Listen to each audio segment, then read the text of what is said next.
Verse 12, wherefore let them that thinketh he standeth take heed lest he fall. We're talking about arrogance and pride. We're talking about a haughty attitude. Someone who thinks they are above sin, that thinks they're sinless, someone that thinks that they are better than someone else because of the location or where they are in their journey in life. That's not biblical. To think that any one of us, myself included, any of us are better than anyone else because we're just at a different point in the journey, that could change tomorrow. And I don't know where your journey started. So I can't look down at you for where you are in your journey because maybe your journey started yesterday.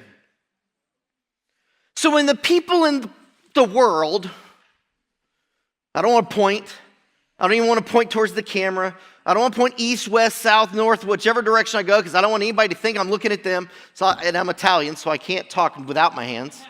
That's why they gave me this thing. If we're looking down at someone, settle down, Scotty boy, because they're in a different place of their journey, we're going to find ourselves right out there in verse 10. Because pride and arrogance and idolatry means we think we're greater than someone else. And so when people start using the word fornication as the end-all sin, it really isn't. That's one small definition. But arrogance is right up there with them.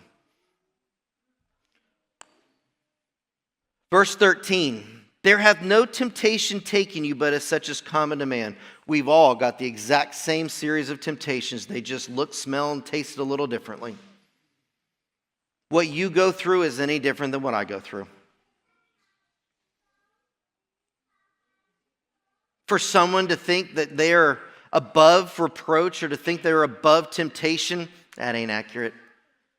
They're just walking in denial. I'm telling you, I told you to buckle up and bring the popcorn. I hadn't seen anybody come in yet. There hath no temptation taken you but such as common to man, but God is faithful. Aren't you glad? Who will not suffer you to be tempted above that you are able. Whew. Some of us are looking at that going, you mean to tell me this isn't the most I can handle? We think we get to a certain point that's like, I can't handle no more. I can't handle any more pressure. I can't handle any more temptation. And God is looking at you going, I got you covered. But with the temptation also, he makes a way of escape so we can get out of it. That we will able to bear the temptation. Verse 14, wherefore, my dearly beloved, flee from idolatry. These are the examples we're supposed to live by for godly life. When we walk and talk, we represent the King. We don't represent Hope of the Generations Church, even though we do. My kids don't necessarily represent the Harper clan, yet they do, but they represent a king.